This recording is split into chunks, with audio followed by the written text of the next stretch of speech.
Avec cette nouveauté de ce début de mois d'avril, écoutez bien, chers automobilistes ou autres conducteurs de deux roues, à partir d'aujourd'hui, vous n'êtes plus obligés de circuler avec votre carte verte, votre carte d'assurance ou votre vignette sur le pare-brise. Christophe Dandois, bonjour. Bonjour Maxime. Vous êtes le cofondateur de l'assurance en ligne Léocare. Merci d'être avec nous ce matin pour parler de cette petite révolution. On peut parler de ça. Alors comment va-t-on désormais faire pour prouver que son véhicule est bien assuré, Christophe ? Alors, depuis le 1er janvier 2019, a été créé donc par l'État le fichier des véhicules assurés. Et donc, tout simplement, chaque assureur a l'obligation de mettre à jour ce fichier. Et donc, vous n'avez plus rien à faire. C'est simplement la police qui a un logiciel sur son application et qui vérifie avec votre plaque d'immatriculation que vous êtes bien associé à un assureur. Alors, comment ça marche concrètement ? Demain, je me fais arrêter par les forces de l'ordre. On n'est plus obligé de me demander cette fameuse carte verte. J'imagine, donc vous disiez qu'il n'y avait rien à faire. C'est consulté directement par le policier sur son téléphone, c'est ça ? J'ai rien à faire, hein, c'est ça, on est d'accord. Exactement. Il a été lancé, comme vous le savez, c'était obligatoire. Ça a été créé en 1949 et c'est obligatoire depuis 1986 sur ce fameux pare-brise.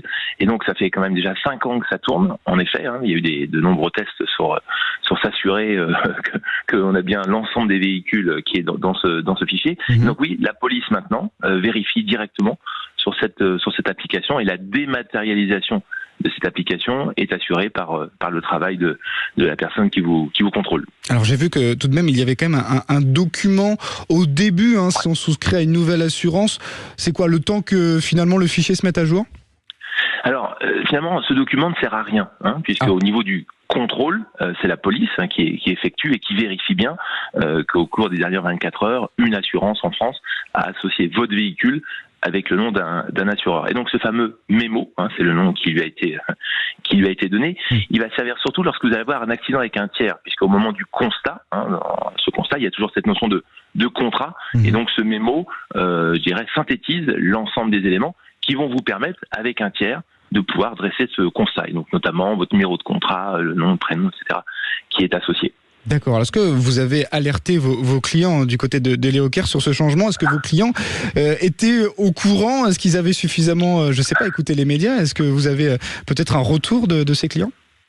Alors, merci Maxime, vous avez raison. On a lancé une étude auprès donc de 1000 Français qui permet de poser la question. Alors d'abord la prise de conscience. Alors, bien évidemment, la majorité des automobilistes connaissent la notion de carte verte obligatoire, mais c'était près de 70% d'entre eux qui étaient non informés par leur assureur. Alors, bien évidemment, vous parlez de Léocare, une assurance 100% digitale qui milite depuis déjà plus de 3 ans pour la suppression de cette carte verte. Et donc pour les assurés Léocare, c'est tout simplement une mise à jour de l'application qui met automatiquement à disposition ce nouveau mémo disponible pour les assurés. Alors on le rappelle, Christophe, tout de même, peut-être cette suppression de la carte verte, elle ne veut pas dire suppression de l'assurance.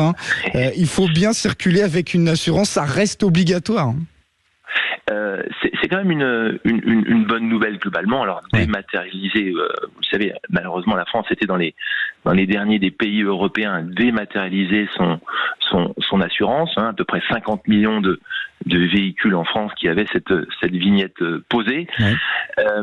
La dématérialisation, c'est aussi face à la fraude. En France, on estime entre 700, peut-être 1 million de personnes qui roulent malheureusement sans assurance. Et oui, Maxime, la suppression de cette carte verte ne veut pas dire qu'on n'a plus l'obligation de s'assurer. Au contraire, c'est-à-dire que là où aujourd'hui il y avait une falsification, on va dire assez facile de ce petit papier vert posé sous le pare-brise, et bien là c'est électronique, c'est un fichier unique, protégé, mis à jour. Et donc l'objectif aussi, il faut le savoir, la fraude, la falsification, ce sont les assurés qui peu ou prou le payent. Et donc avec ce système dématérialisé automatique, on ira vers la réduction aussi malheureusement de ces automobilistes qui roulent sans assurance. Est-ce que vous parliez d'électronique, vous ne craignez pas, Christophe, de problèmes, de bugs au moment du contrôle ? Ça peut être le risque, Bien évidemment, vous avez raison Maxime, ça peut être le risque. On voit que dans plein de systèmes, je dirais, largement déployés par l'État, il y a des fois quelques problèmes techniques. C'est aussi l'objectif de ce mémo, c'est l'intérêt. Je crois qu'aujourd'hui, que ce soit pour écouter Sud Radio, que ce soit pour prendre son transport en commun, etc., on a toujours son mobile dans la poche, et finalement de rendre accessible ce mémo dans une application comme le fait Leoker, face à un éventuel problème technique de cette plateforme. C'est une façon aussi, bien sûr, de le justifier, de le démontrer auprès des autorités. Bon, vous l'aurez compris, c'est plutôt une bonne nouvelle. Donc, merci beaucoup Christophe Dandois d'avoir été notre invité ce matin sur Sud Radio. Et bonne journée à vous. Bonne journée, à bientôt.